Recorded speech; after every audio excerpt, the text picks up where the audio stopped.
Well, it's February 8th,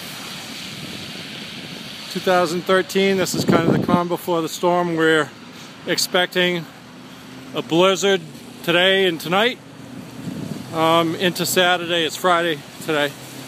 So we're expecting a blizzard all day today and tonight with over 30 inches of snow expected.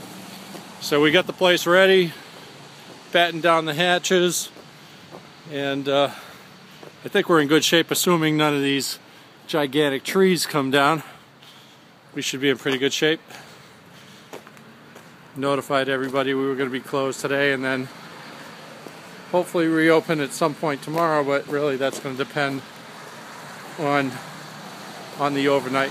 So I'm just giving you a little picture of what we look like right now when we come in at some point on Saturday or Sunday, and we'll see what this place looks like after 30 inches of snow.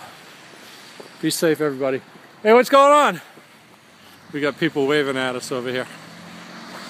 All right, have a great day, everybody. Stay safe.